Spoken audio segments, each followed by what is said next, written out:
الرحيم وقال الملأ من قوم فرعون أتذر موسى وقومه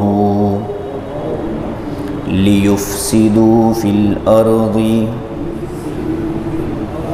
ويذرك وآلهتك قال سنقتل أبناءهم ونستحيي نساءهم وإنا فوقهم قاهرون قال موسى لقومه استعينوا بالله واصبروا إن الأرض لله يورثها من يشاء من عباده والعاقبة للمتقين قالوا أوذينا من قبل أن تأتينا ومن بعد ما جئتنا قال عسى ربكم أن يهلك عدوكم ويستخلفكم في الأرض فينظر كيف تعملون صدق اللہ العظیم۔ ترجمہ دیکھیے، وقال الملأ من قوم فرعون، فرعون کی قوم کے سرداروں نے کہا فرعون سے، اتذر موسیٰ وقومہ، کیا آپ موسیٰ اور اس کی قوم کو ایسے ہی چھوڑ دیں گے؟ لیفسدوا فی الارض، کہ وہ زمین میں فساد مچائیں، وَيَذَرَكَ وَآلِهَتَكَ، اور آپ کو اور آپ کے معبودوں کو چھوڑ دیں۔ قَالَ سَنُقَتِّلُ أَبْنَاءَهُمْ، فرعون نے کہا ہم عنقریب ان کی اولادوں کو قتل کر دیں گے، بیٹوں کو، وَنَسْتَحْيِي نِسَاءَهُمْ، اور ہم ان کی بیٹیوں کو زندہ رہنے دیں گے، وَإِنَّا فَوْقَهُمْ قَاهِرُونَ، اور یقیناً ہم ان بنی اسرائیل پر پوری طرح غالب ہیں۔ قال موسیٰ، موسیٰ علیہ السلام نے اپنی قوم سے کہا، استعینوا باللہ واصبروا، کہ تم اللہ تعالیٰ سے خوب مدد مانگو اور صبر کرو، ان الارض للہ، یہ زمین تو اللہ کی ہے، یورثها من یشاء من عبادی، اللہ تعالیٰ اپنے بندوں میں سے جسے چاہے اس کی حکومت دیتا ہے، والعاقبۃ للمتقین، اور اچھا انجام تو ڈرنے والوں کے لیے ہے۔ قالوا اوذینا من قبل ان تأتینا، بنی اسرائیل قوم موسیٰ نے کہا ہم کو تکلیفیں پہنچائی گئی آپ کے آنے سے پہلے بھی، ومن بعد ما جئتنا، اور اب آپ کے آنے کے بعد بھی۔ قال عسى ربکم، موسیٰ علیہ السلام نے فرمایا کہ قریب ہے کہ تمہارا رب ان یہلک عدوکم، کہ وہ تمہارے دشمنوں کو ہلاک کر دے گا، ویستخلفکم فی الارض، اور تم کو زمین میں ان کے بعد خلافت دے گا، فینظر کیف تعملون، پھر وہ دیکھے گا کہ تم کیسے اعمال انجام دیتے ہو۔ موسیٰ علیہ السلام کا فرعون کے دربار میں جانا اور پھر معجزوں کا مظاہرہ کرنا اور جادوگروں کے سامنے موسیٰ علیہ السلام کے معجزے کا حق ظاہر ہونا اور اس کے بعد جادوگروں کا کلمہ پڑھ کر مسلمان ہو جانا، موسیٰ علیہ السلام اور ہارون علیہ السلام کے رب پر ان کے ایمان لانے سے فرعون نے ان کو جو دھمکیاں دیں، جو ڈرایا، اور اس کا کوئی اثر ان مسلمانوں پر نہیں ہوا۔ کلمہ پڑھنے سے پہلے تو وہ جادوگر تھے، لیکن جب کلمہ پڑھ لیا تو پھر موسیٰ علیہ السلام کے ایمان لانے والے مسلمان ہیں، تو اس لیے جادوگر اب نہیں کہا جائے گا، اب وہ مسلمان ہی ہیں۔ تو ان مسلمانوں پر فرعون کی دھمکیوں کا کوئی اثر نہیں ہوا، کہا کہ تم زیادہ سے زیادہ مار دو گے، اور موت بہرحال ہمارے لیے اللہ تعالیٰ سے ملاقات کا ذریعہ ہے، اور تم جو ہم کو سزا دے رہے ہو یہ صرف اس بنیاد پر کہ ہم نے اللہ کو رب مانا ہے۔ اب فرعون کی سیاسی چال کہ وہ جادوگر جب تک ایمان میں نہیں آئے تھے ان پر تو اس نے غصے کا اظہار کیا کہ میں تمہیں مار دوں گا، قتل کر دوں گا، ہاتھ اور پیر کاٹ دوں گا۔ موسیٰ علیہ السلام اور حضرت ہارون کو اس نے کچھ نہیں کہا۔ تو فرعون کے درباریوں نے جب یہ دیکھا کہ میری یعنی موسیٰ اور ہارون کی ذات کا، معجزوں کا فرعون پر شاید اثر ہو رہا ہے، اس وجہ سے وہ ایمان لانے والوں کو تو نقصان پہنچا رہا، اور جو اصل مرکز ہے ایمان کا، اصل سبب ہے جن کی وجہ سے لوگ ایمان میں آئے، وہ موسیٰ ہے۔ موسیٰ کو اس نے کچھ نہیں کہا، اس کا سارا زور، سارا غصہ، ساری دھمکیاں ان مسلمانوں پر تھیں۔ تو قوم کے سرداروں نے فرعون کو اس بات پر سوال کیا کہ موسیٰ اور اس کی قوم کو آپ اب کیا کرو گے؟ ٹھیک ہے، آپ نے ان کو سزا دینے کا اعلان تو کیا کہ ہم ان کو قتل کر دیں گے، لیکن ان پر کوئی اثر اس کا نہیں ہوا، تو اب موسیٰ کے ساتھ آپ کا معاملہ کیا ہے، کیا کرنا چاہتے ہو؟ تو موسیٰ علیہ السلام کا نام لے کر قوم کے سرداروں نے فرعون سے سوال کیا، اتذر موسیٰ وقومہ، کہ آپ موسیٰ اور اس کی قوم کو ایسے ہی چھوڑ دیں گے اور وہ اپنا کام زمین میں کرتے رہیں، لوگ ان کے ساتھ آپ کو چھوڑ کر اور آپ کے معبودوں کو چھوڑ کر وہ اپنے دین کی تبلیغ اور اشاعت کرتے رہیں، آپ خاموش بیٹھیں گے؟ تو یہ ایک سوال قوم کے سرداروں نے اٹھایا تھا۔ فرعون نہیں چاہتا تھا کہ اب مزید موسیٰ علیہ السلام سے کچھ گفتگو ہو۔ حضرت سعید ابن جبیر رحمۃ اللہ علیہ نے فرمایا کہ موسیٰ علیہ السلام سے ہارنے کے بعد فرعون کی نفسیاتی کیفیت یہ ہو گئی تھی کہ حضرت موسیٰ کو دیکھتا تو اس کو پیشاب آتا تھا، اتنا زیادہ خوف اس کے اندر بیٹھ گیا تھا حضرت موسیٰ کا۔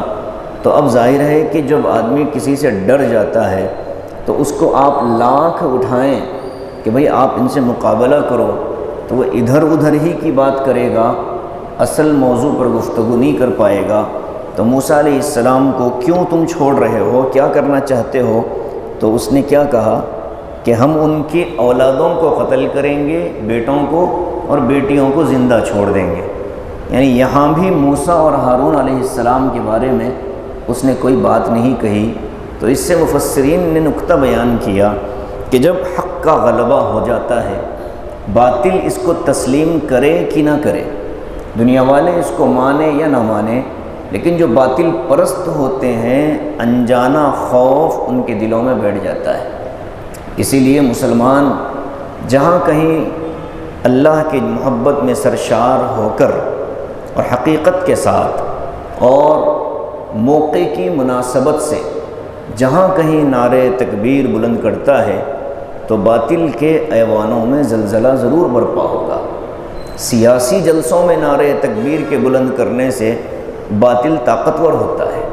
سیاسی جلسے وہ سیاسی جلسے ہوتے ہیں، وہ نعرے تکبیر کا مقام نہیں ہوتے۔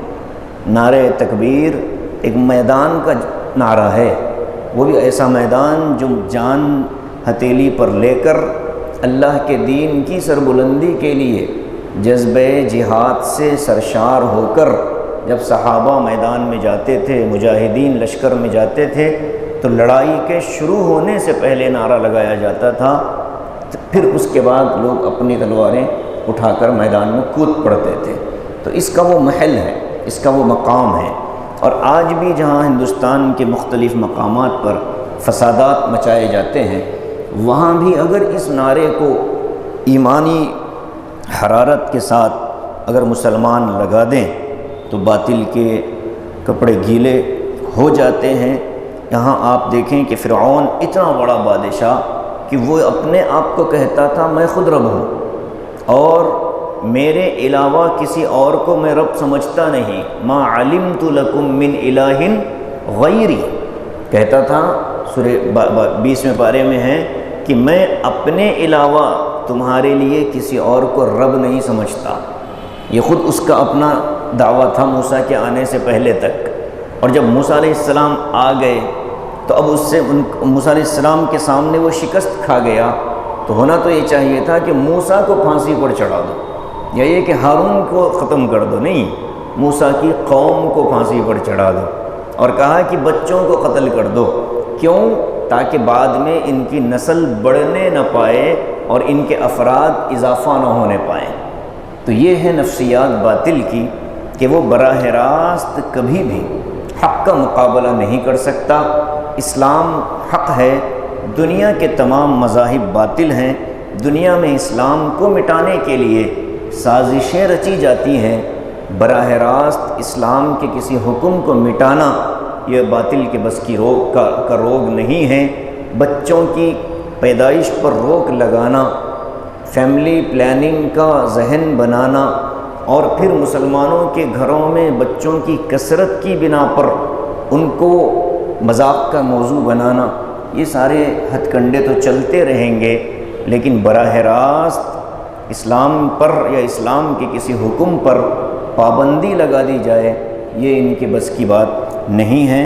یہ نفسیات ہمیں دیتی ہے کہ ہمارا مذہب اتنا طاقتور ہے کہ ہزاروں مودی مریں پھر پیدا ہوں، پھر مریں پھر پیدا ہوں، تب بھی اسلام کے کسی ایک حکم کو اس کی اپنی جگہ سے بال برابر بھی ہٹانے کی طاقت نہیں رکھتے، الا یہ کہ مسلمان خود ڈٹ جائے۔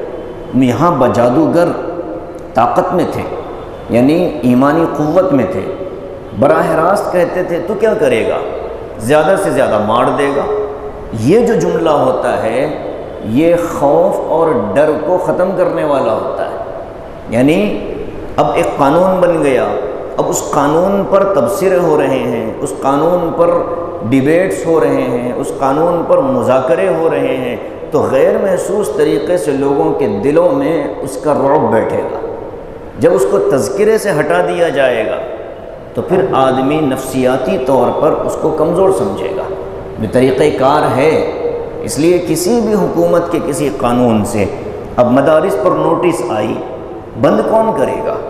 یہ اخبار میں اور کچھ چھوٹے موٹے مدارس جو بالکل غیر قانونی، ہماری نظروں میں بھی غیر قانونی ہوتے ہیں، بلا ضرورت ہوتے ہیں، 5-10 بچے رکھ لیے مدرسہ چلا رہے ہیں، یہ تو ہم بھی نہیں مانتے، ہمارے علماء بھی اس کو نہیں مانتے، کہتے ہیں کہ اس کو مدرسہ نہیں، بلکہ مولانا خالد سیف اللہ رحمانی صاحب نے تو کہا کہ بعض اضلاع میں، یو پی اور بہار کے بعض علاقوں میں مدارس کا حال یہ ہے، پورے شہر کے مدرسوں کے بچے اگر ایک جگہ جمع کر لیے جائیں تو 100 بچے نہیں ہوں گے۔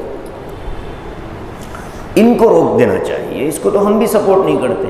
اب ایسے غیر قانونی اور بلا ضرورت جو مدرسے چلتے ہیں، اس پر اگر کوئی پابندی لگتی ہے تو یہ اسلام پر پابندی نہیں لگ رہی، اسلام کے ایک غلط رواج کو، اسلام کے نام پر جو ایک غلط کام ہو رہا تھا اس پر اللہ کی طرف سے پابندی لگائی جا رہی ہے۔ اس لیے جو بڑے مدارس ہندوستان کے ہیں ان کو ان نوٹسوں سے کوئی اثر نہیں پڑتا، اس لیے کہ ان کے اپنے قوانین ہیں، دستور کے دائرے میں ان کی ساری چیزیں محفوظ ہوتی ہیں۔ ہم کو ڈرایا جاتا ہے، گھبراہٹ کا شکار کیا جاتا ہے۔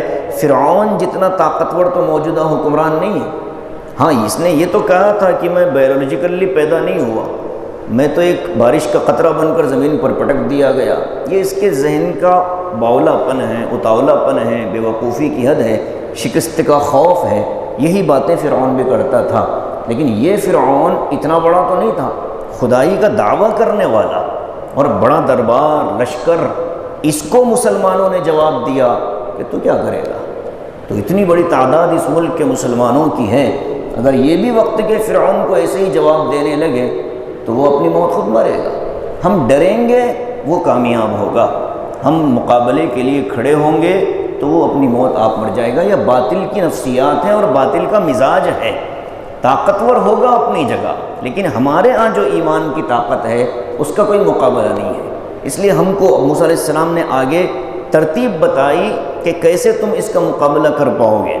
فرعون کو چڑھایا درباریوں نے کہ وہ تمہیں بھی چھوڑ دیں گے، وَآلِہَتَک، اور تمہارے معبود کو بھی چھوڑ دیں گے۔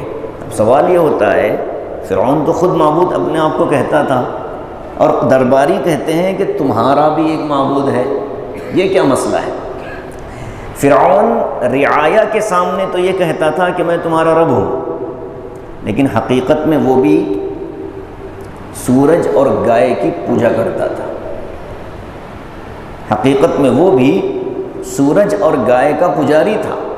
تو اس کی بات کو، یعنی اس کی اس حقیقت کو درباری جانتے تھے، جو اس کے اپنے ہیں وہ حقیقت جانتے تھے کہ یہ خود ہی مخلوق ہے اور یہ خود ہی کسی اور کو پوچھتا ہے، لیکن سیاسی دبدبہ برقرار رکھنے کے لیے یہ دوسروں کے سامنے کہتا ہے کہ میں خود خدا ہوں۔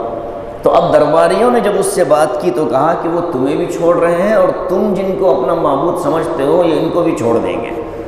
تو فرعون جواب میں کیا کہتا ہے؟ سنقتل ابناءہم ونستحیی نساءہم، ہم ان کے بچوں کو ختم کر دیں گے، ان کی لڑکیوں کو زندہ رکھیں گے۔ باپ نے بھی یہی کیا تھا جب حضرت موسیٰ علیہ السلام پیدا ہوئے تھے 45 سال پہلے، تو باپ نے بھی یہی کہا تھا کہ ہم ان کے بچوں کو قتل کر دیں گے، بیٹیوں کو چھوڑ دیں گے۔ اللہ تعالیٰ نے بچے کو اسی کے گھر میں پرورش۔ اب یہ جو فرعون ہے یہ کون ہے؟ یہ فرعون وہ ہے جو حضرت موسیٰ علیہ السلام کے ساتھ پروان چڑھا تھا، پرورش کرنے والا تو اس کا باپ تھا، اور اب جو فرعون بیٹھا ہوا تھا دربار میں یہ بیٹا تھا، ایک معنی میں حضرت موسیٰ ہی کے ساتھ پروان چڑھ کر اوپر آنے والا تھا۔ اس لیے حضرت قاضی ثناء اللہ صاحب پانی پتی رحمۃ اللہ علیہ نے لکھا کہ ایک گناہ محبت بھی کرتا تھا موسیٰ سے کہ یہ بچپن سے میرا بھائی ہے، ٹھیک ہے نظریہ بدل گیا ہے۔ تو جب درباریوں نے موسیٰ کو ختم کرنے کا مشورہ دیا تو اس نے موسیٰ کی بات نہیں کی بلکہ آس پاس کے لوگوں کی بات کی کہ ہم ان کی نسل کو ختم کر دیں گے۔ یہی آج بھی ہوتا ہے، مسلمانوں کے بچوں کی نسلوں کو ختم کرنے کے لیے گائنیکولوجسٹوں کو ایسی تربیت دی جا چکی ہے کہ وہ پہلے ہفتے اور چھٹے ہفتے ہی سے ایسی دوائیں ان حاملہ خاتون کو کھلا دیتی ہیں کہ اس کا رحم کمزور ہو جاتا ہے اور وقت آنے پر لا محالہ اس کو غیر فطری طریقے سے بچے کی ولادت، یعنی غیر فطری کا مطلب آپریشن ہوتا ہے۔ فطری ولادت جو اسلام نے رکھی ہے، جو قرآن نے، جو اللہ نے رکھی ہے، وہ ماں سے بغیر کسی اس کے بچے کا باہر آ جانا ہے، اور غیر فطری یہ آپریشن کے ذریعے بچوں کا نکل آنا ہے۔ تو شروع ہی سے یہ غیر مسلم جتنی یعنی ڈاکٹرز ہیں، ان کا ایجنڈا ہے، ان کا کام ہی یہ ہوتا ہے کہ مسلمانوں کی خواتین کے ساتھ اس طرح کا معاملہ کیا جائے، اور ہماری عورتوں کو عقل حید ہوتی نہیں، اچھی خاصی صحت مند بچیوں کو لے جا کر کے وہ ان کافروں اور مشرکاؤں کے حوالے کر دیتی ہیں، اس کے نتیجے میں پھر 2-3 سے زیادہ گھروں میں اولادیں نہیں ہو پاتی۔ یہ پسندیدہ نہیں ہے اسلام میں۔ اللہ کے رسول نے فرمایا جتنے اولاد زیادہ ہوگی مجھے قیامت کے دن اتنا تم پر فخر ہوگا۔ تو قابل فخر کام کرنا تھا مسلمانوں کو، لیکن غیروں کے ڈر سے، معیشت کے ڈر سے، بزدلی اور کاہلی کی وجہ سے اولادوں کے معاملے میں مسلمان غیر فطری طرز عمل کا شکار ہو رہا ہے۔ آج بھی بعض دیہات ایسے ہیں جہاں یہ زہر نہیں پھیلا، ایک گھر میں 8-10 بچے ماشاءاللہ چلتے پھرتے ہیں، باپ کا جنازہ اٹھتا ہے تو 8 بیٹے اپنے کندھے پر جنازہ اٹھا کر لے جاتے ہیں۔ اب یہاں تو دوسروں کے محتاج ہو جانا پڑتا ہے۔ اس لیے اولادوں کے بارے میں قرآن کے نظریے کو سامنے رکھیں، دنیا کے پروپیگنڈے سے متاثر نہ ہوں۔ وہ کیا کہتا ہے، اس کی حیثیت کیا ہے، وہ ہوتا کون ہے؟ ہمارے کسی حکم پر الزام لگانے والا، اعتراض کرنے والا سب سے زیادہ با اخلاق اور سب سے زیادہ کامل اور مکمل شخصیت نے کہا زیادہ بچے تمہیں ہونے چاہیے، تو جب انہوں نے کہہ دیا تو اب ان کے بعد کسی ایرے غیرے کی کسی بات کا کوئی اعتبار نہیں کیا جائے گا۔ اولاد کی کثرت ایک یہ ہے۔ دوسرا، میں نے اس سے پہلے بھی توجہ دلائی کہ انتظار کرنا، شادی کے بعد بچے کی ولادت میں انتظار کرنا، یہ بھی ایک طرح کی غیر فطری چیز ہے۔ نکاح کا مقصد ہی یہ ہوتا ہے کہ اولاد حاصل کی جائے۔ اب اس مقصد کو پورا نہ کر کے دنیا کمانے کے لیے شوہر بھی گائے بیل کی طرح محنت کر رہا اور بیوی بھی ایک گدھے کی طرح محنت کر رہی، اسلام اس کی اجازت نہیں دیتا۔ تم بیوی ہو، تمہارا کام گھر سنبھالنا ہے، تم کو اپنی اولاد کو، ہاں اگر واقعی ضرورت محسوس ہوتی ہے، جیسے 2 پیشے ایسے ہیں جہاں مسلمان خواتین جا سکتی ہیں اور اس میں ہماری آئندہ نسلیں محفوظ رہ سکتی ہیں۔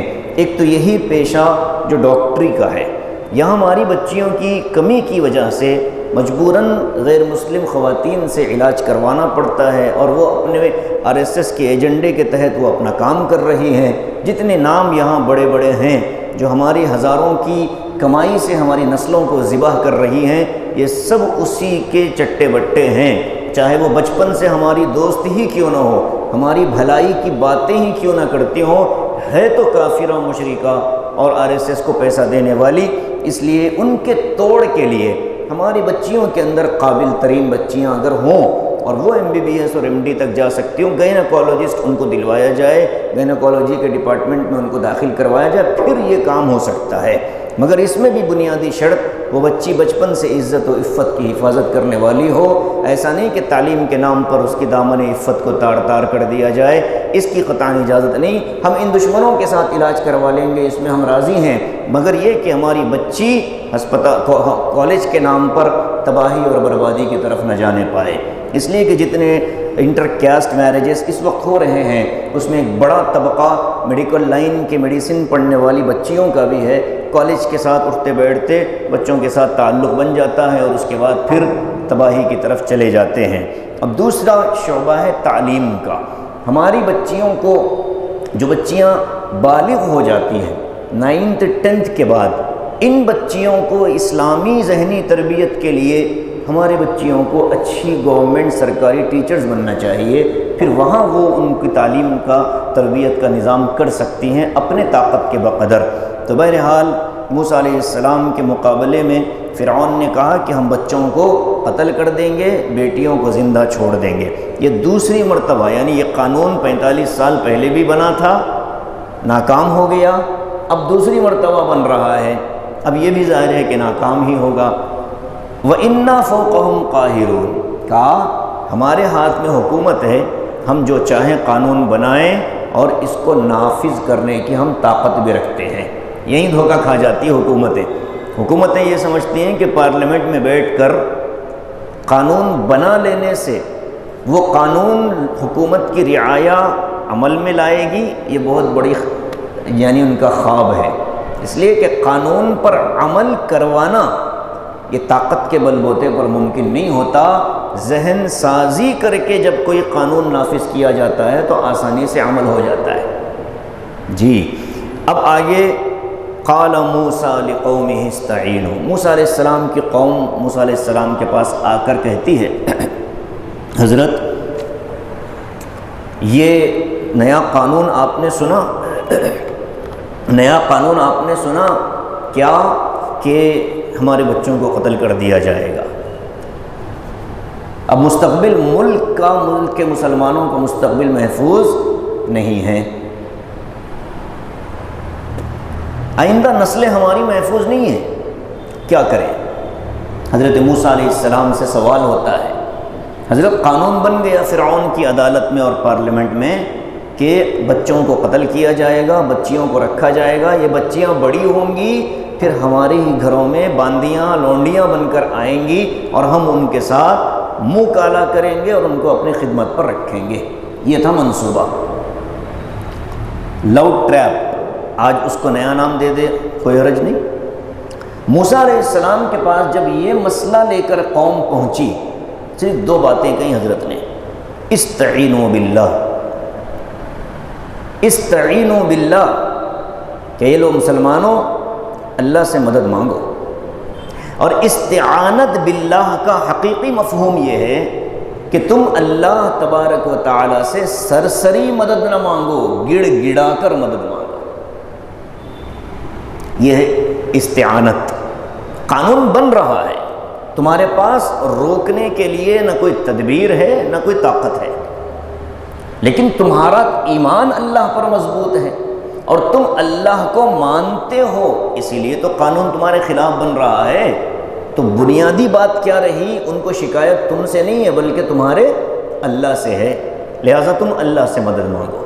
استعینوا باللہ، مدد اللہ سے مانگو، اور جب تک اللہ کی مدد نہ آ جائے صبر کرتے رہو۔ استعینوا باللہ واصبروا۔ آج بھی یہی سبق ہے مسلمانوں کو کہ دیکھو قانون بنتا ہے، بننے دیں۔ نفقہ دینا ہے مطلقہ کو، میں آپ سے دل پر ہاتھ رکھ کر مجھے جواب بتائیں، خلا لیتی ہے عورت، لینے کے بعد شوہر سے مینٹیننس وصول کرتی ہے کہ نہیں کرتی؟ حرام ہے۔ عدت میں تو ٹھیک ہے، گنجائش ہے، عدت کے بعد شوہر سے پیسہ مانگنا حرام ہے۔ طلاق کے مسئلے میں شوہر عدت کے گزارنے تک ہی پیسہ دے گا، اس کے بعد اگر کوئی 1 روپیہ بھی وصول کرتی ہے حرام ہے۔ اب آپ بتائیں اپنے محلوں اور خاندانوں کے اندر یہ حرام خوری کتنے خاندان نہیں کرتے؟ اس کو کس نے منع کیا تھا؟ قانون تو نہیں تھا اس زمانے میں۔ جب قانون نہیں تھا تب ہی ہم اس ناجائز کام کے اندر ملوث تھے، اسی ناجائز کام کو قانون بنایا گیا، تو اس میں گھبراہٹ کی کیا بات ہے؟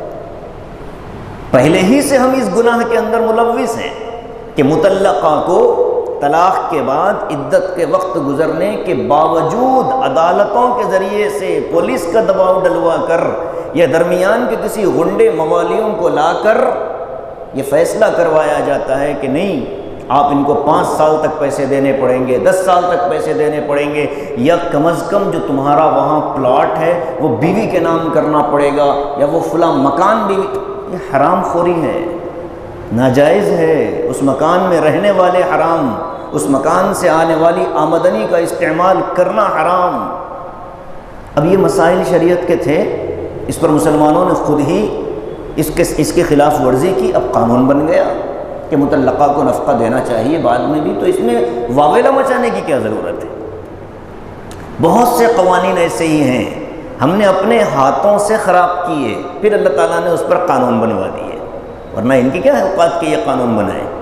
اس لیے بھائی ہم اپنا بھی جائزہ لیتے رہیں کہ ہمارے اندر قرآن و حدیث کی روشنی میں ان حالات سے نکلنے کا جو ضابطہ اللہ نے بتایا وہ کتنا ہم اس پر عمل کرتے ہیں۔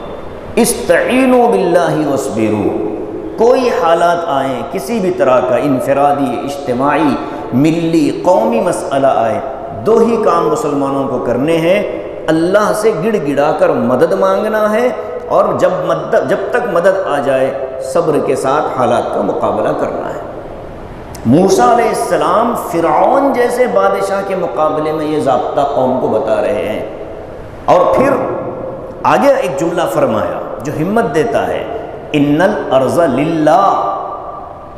یہ آج جو حکومتوں میں بیٹھے ہیں یہ سمجھتے ہیں کہ ملک ہمارا ہے، یہ ان کی غلط فہمی ہے۔ زمین کس کی ہے؟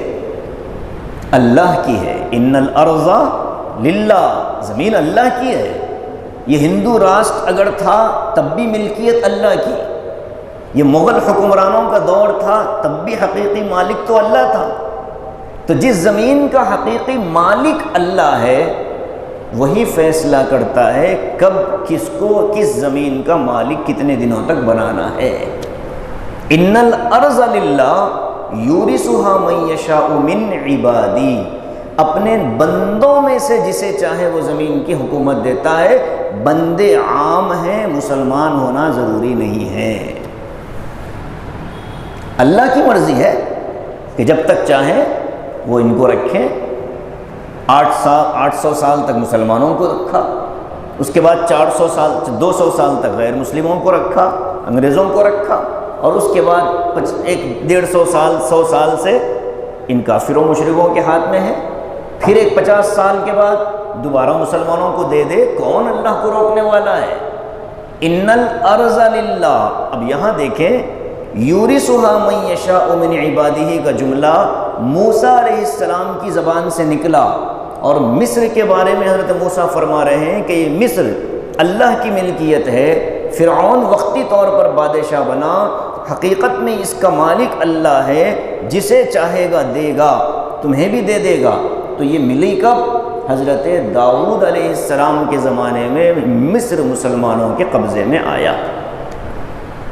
صدیاں گزری، پیغام وہی ہے کہ بادشاہت اللہ جسے چاہے گا دے گا. کیوں نہیں مسلمانوں کو حکومت ملتی؟ آج اگر کسی مسلم طبقے سے 100 لوگوں کو اٹھایا جائے اور کہے کہ ملک چلاؤ، ہے کوئی اس قابل؟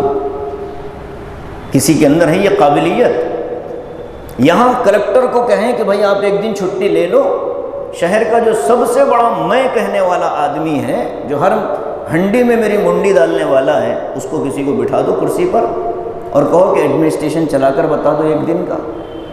اللہ تبارک و تعالی نااہل لوگوں کو کبھی حکومتیں نہیں دیتا. وہ صلاحیت ہم اپنے اندر پیدا کریں، پھر اللہ تبارک و تعالی ہمیں اس کا حقدار بنائے گا. قابلیت اور صلاحیت کے بغیر صرف مطالبہ کرنا دنیا پرستی ہے. یوسف علیہ السلام نے حکومت کب مانگی؟ جب ان کو لگا کہ پورے مصر کے اندر کوئی بندہ ایسا نہیں ہے کہ جو وزیر خزانہ بنایا جا سکے. میرے پاس جو ضابطہ اور جو میرے پاس طریقہ کار ہے، جو منصوبہ میرے ذہن میں ہے آئندہ کئی سالوں تک ملک کو قحط سالی سے بچانے کا، وہ ان کے پاس کسی کے پاس نہیں ہے. ہوتا تو میرے پاس سوال کرنے نہیں آتے. مجھ سے مشورہ طلب اس لیے کیا جا رہا ہے کہ اس دربار بادشاہت کے اندر کوئی اس عہدے کو سنبھالنے کے قابل نہیں ہے. آگے بڑھ کر کہا اجعلنی علی خزائن الارض انی حفیظ علیم.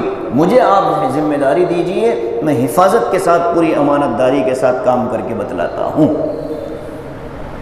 یہ ہے ہمارا کام، قابلیت پیدا کی جائے. ہم کہاں سے بگڑے؟ مسجدوں سے بگڑے. مسجدوں سے ہم اتنے بگڑے کہ قابلیت دیکھے بغیر ہم نے مسجدوں کی ذمہ داریاں قبول کر لی. بالکل قابلیت نہیں ہے ہمارے پاس، ایک معاملہ سلجھانے کی طاقت نہیں ہے، اپنے نفس کو کنٹرول میں رکھنے کی صلاحیت نہیں ہے، اور ہم مسجد کے ذمہ دار ہیں. جب ہم سے ایک مسجد نہیں سنبھلتی، 1 سال 2 سال 3 سال کے بعد سازشیں شروع ہو جاتی ہیں اور بیک بیٹنگ شروع ہو جاتی ہے، منصوبے بننے لگتے ہیں، تو اس قوم کو اللہ ملک کی حکمرانی دے گا؟ ایک محلہ مسلمانوں کا ہم سے نہیں سنبھلتا. گندگی، غیر ضروری قبضے، جتنی زمین ہم نے خریدی ہے اتنی زمین پر کتنے فیصد مسلمانوں نے گھر بنایا؟ نہ چھجا نکالا ہو، نہ ریمپ آگے نکالا ہو. آپ بتائیں کتنے مسلمان ہیں؟ ان کے ساتھ اللہ رویہ اچھا رکھے گا؟ ہم دھوکے باز، ہم قبضہ کرنے والے، ہم لینڈ گرابرز. مظلوم کی زمین ہتھیانا ہی قبضہ نہیں ہوتا، سرکاری زمین پر اپنی سیڑھیاں پھیلانا بھی قبضہ ہے. یہ بھی حرام ہے، یہ بھی ناجائز ہے. جو گلی ہم نے 5 فٹ 10 فٹ کی چھوڑی، اس میں 1 فٹ کا چھجا نکالنا حرام ہے.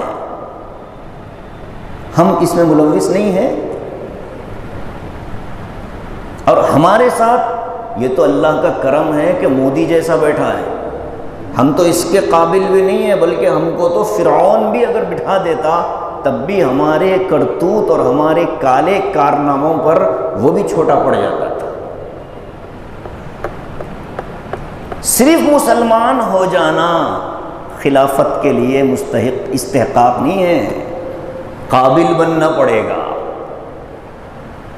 ارے ہمارے ہاں ایک الیکشن آ جائے کونسلر کا، ہم اس کا فیصلہ نہیں کر پاتے کہ کون ہماری آواز ایوان تک پہنچانے کے قابل ہے. آدھے اس کی تائید میں، آدھے اس کی تائید میں، آدھے ادھر آدھے ادھر. اتنا بٹی ہوئی قوم کو حکومت نہیں ملتی، ورنہ وہی ہوتا رات کو بادشاہ بنایا جاتا، صبح وہ تختے پر اس کی نعش ملتی۔ ارے بنو امیہ کے زمانے میں آ گیا تھا ایک وقت ایسا بھی، خلافت عثمانیہ ابھی جس کے خوب چرچے ہوئے، اس میں بھی ایک دور ایسا آیا تھا کہ باپ بادشاہ بنا، بیٹے نے گلا کاٹ دیا بادشاہ بننے کے لیے۔ بنو عباس کے خلیفہ، دوسرے نمبر کے خلیفہ منصور، بہت بڑا نام ہے ان کا، ان کے پاس عمرو ابن عبید آئے اور آ کر کہا، یہی آیت پڑھی انہوں نے، کہا کہ ان الارض للہ یورثها من یشاء، زمین تو اللہ کی ملکیت ہے، وہ جسے چاہے اپنی زمین کا بادشاہ بنا دے، والعاقبۃ للمتقین، لیکن انجام اچھا جو ہوگا وہ صرف اور صرف نیک لوگوں کا ہوگا۔ بادشاہت کی کرسی ملنے کے بعد، مسجد کی صدارت کی کرسی ملنے کے بعد، محلے کی ذمہ داری ملنے کے بعد، مسجد کا مصلی مل جانے کے بعد صرف کامیابی نہیں سمجھی جائے گی، اس کو تقوی اور امانت کے ساتھ سنبھال کر رکھنا کامیابی ہے۔ حکومتیں ملتی ہیں قابلیت کی بنا پر، اور جس قوم میں ماننے کا جذبہ آ جائے اسی قوم میں کسی کو اللہ تعالیٰ قائد بنا دیتا ہے۔ اپنے ذاتی غم اور تکلیفوں کو ملت کے مفاد پر قربان کرنے والا قائد ہوتا ہے۔ فدائے ملت حضرت مولانا اسعد مدنی رحمۃ اللہ علیہ کا بھی ایک قصہ آیا تھا۔ 1965 میں حضرت کے خسر جو بڑے عالم تھے، ان کا کار ایکسیڈنٹ ہوتا ہے اور اس میں شدید زخمی ہو جاتے ہیں حضرت کے بیٹے مولانا محمود مدنی کے بڑے بھائی محمد صاحب اور حضرت کی اہلیہ، یہ زخمی ہو گئی، خسر کا انتقال ہو گیا۔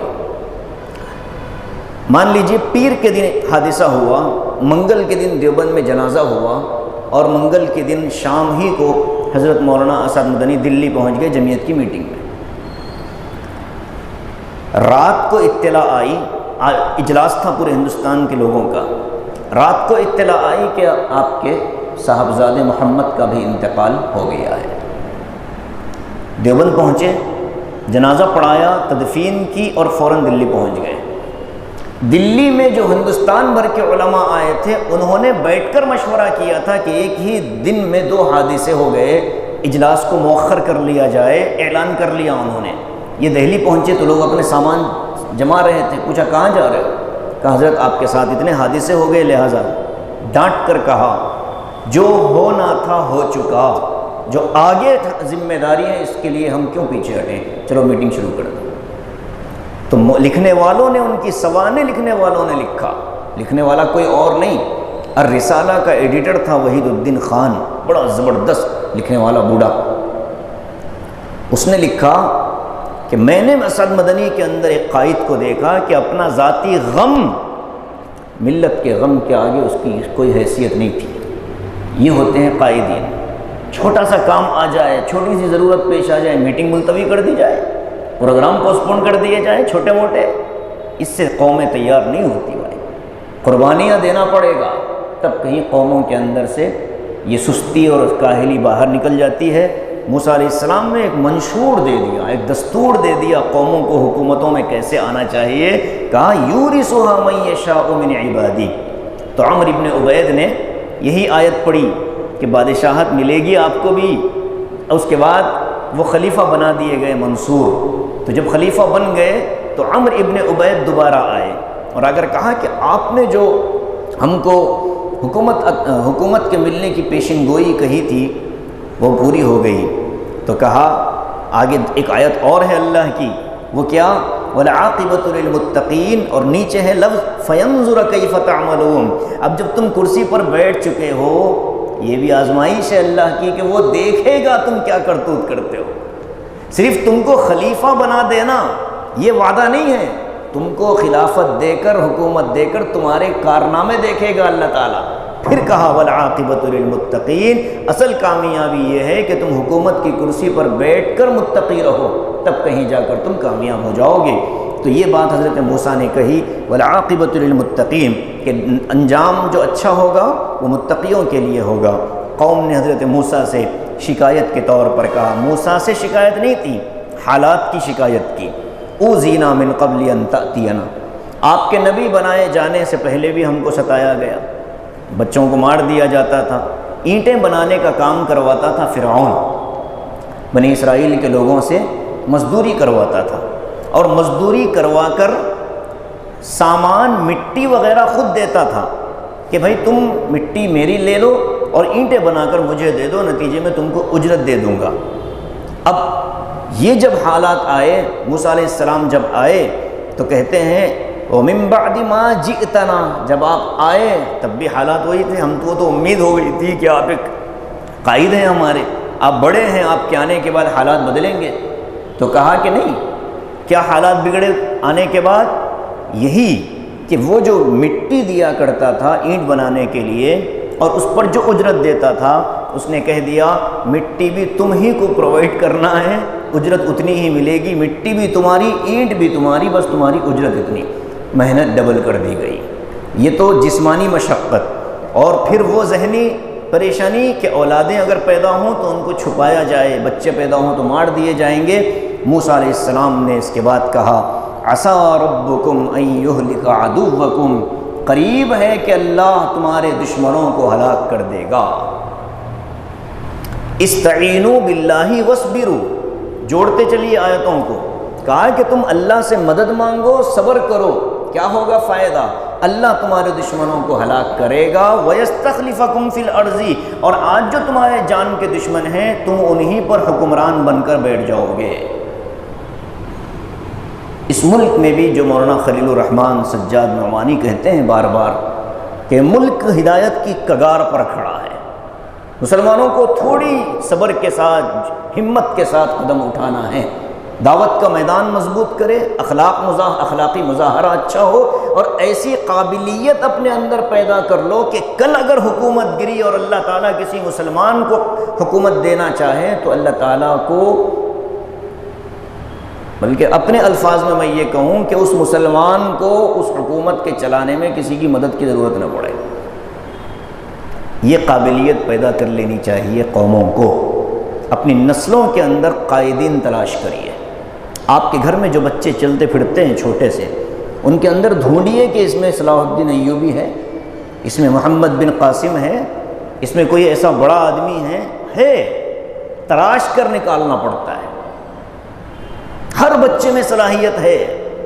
ہم لارڈ میکالے کے سسٹم کا حصہ بنا کر اس کی صلاحیتوں کو اس کے اسکول کے بستے میں دفن کر دیتے ہیں۔ اگر کوئی ملٹی ٹیلنٹڈ ہوگا تو وہ پھر زیادہ سے زیادہ کوئی ڈاکٹر بنے گا، کوئی اور زیادہ ٹیلنٹڈ ہوگا تو IIT لیول پر چلا جائے گا۔ اس سے ہٹ کے ہماری سوچ نہیں ہے، ہماری فکر نہیں ہے، ہمارے اندر اونچا سوچنے کا مزاج ختم ہو چکا ہے۔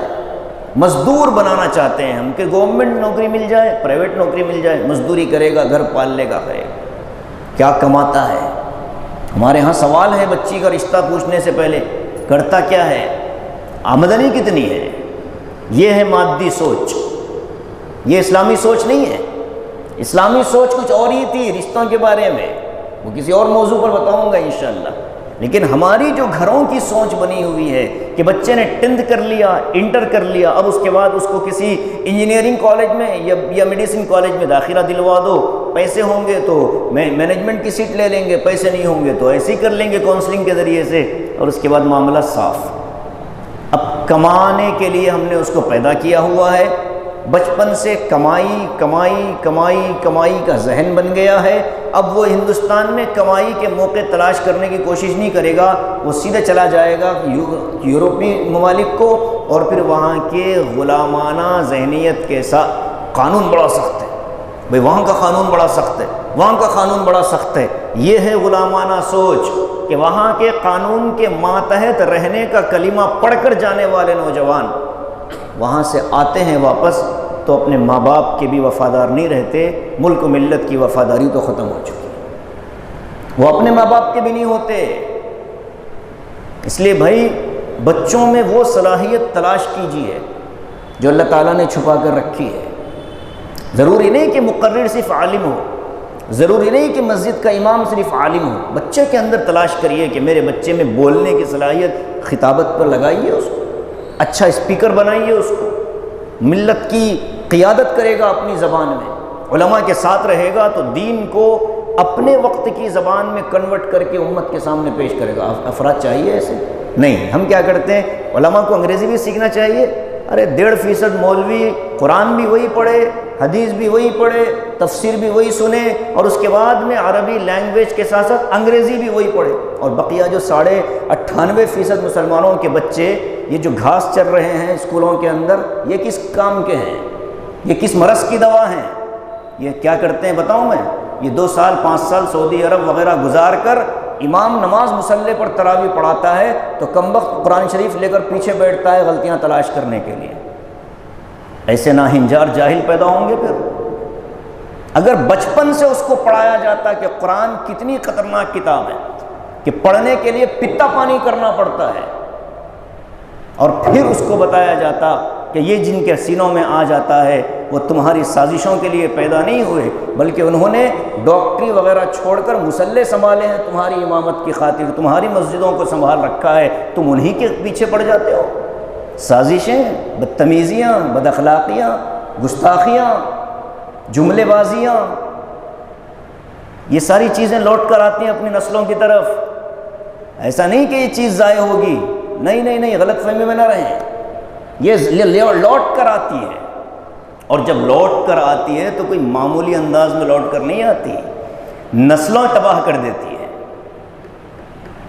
تو بھائی ہماری فکر چھوڑے، ہم 1.5% مولوی علماء پورے ہندوستان کے مسلمانوں کا 1.5% ہی علماء ہیں، بقیہ 98.5% آپ کے لوگ ہیں، ان کی کریں فکر۔ 8 9 سال 10 سال 12 13 سال 15 سال تک کے بچوں کو کلمہ صاف نہیں آتا، شہر کی بات بتا رہا ہوں، طہارت کے مسائل ماں باپ نے آج تک نہیں بتائے ان کو۔ ارے شادی ہو جاتی ہے اس کو نجاست کے مسائل تک نہیں معلوم، اور باپ سینہ تان کر گھومتا ہے کہ میرے بچے کی تنخواہ 1 لاکھ روپے، ڈوب مرو شرم سے۔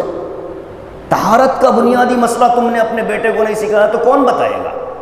ماں کی ذمہ داری ہے کہ وہ حیض کے مسائل بتائیں بیٹی کو، اور باپ کی ذمہ داری ہے کہ وہ بیٹے کو بالغ ہونے کے مسائل بتائیں۔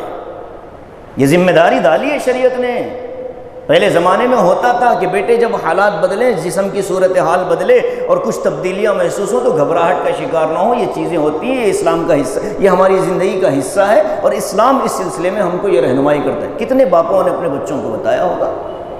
بچے باہر والوں سے سیکھتے ہیں، اور پٹانگ باتیں سیکھ لیتے ہیں، اور جو چیز غلط ہے، حرام ہے، ناجائز ہے، خود لذتی جس کو کہتے ہیں اردو میں، اپنے سے اپنی خواہش کو پورا کر لینا شریعت نے حرام قرار دیا ہے، اور انگریزوں نے اس کو پروان چڑھایا ہے، ہمت افزائی کی ہے، کہا کہ اس سے کوئی نقصان نہیں ہوتا۔ باپ اگر بچپن میں بتا دیا ہوتا جب وہ موقع آتا تو انگریزوں سے معلومات حاصل کرنے کے لیے تھوڑا ہی جاتا۔ ہماری ذمہ داریاں زیادہ ہیں بھائی، تب کہیں ہم اٹھ سکتے ہیں۔ اللہ نے تو صاف کہہ دیا کہ تمہارا دشمن ہلاک ہوگا اور تم کو بادشاہت پہ بٹھا دیا جائے گا، مگر قابلیت کہاں ہے؟ نہ اہلوں کو حکومت نہیں دی جاتی، نہ اہلوں کو اللہ تعالیٰ جب تک اہلیت نہیں پیدا ہوتی تب تک انتظار کرواتا ہے۔ تو جب تک اہلیت پیدا نہیں ہوگی تب تک استعینوا باللہ واصبروا، یہ 2 فارمولوں پر چلنا ہے کہ ایک تو اللہ سے رو رو کر گڑ گڑا کر مدد، اور دوسرے صبر۔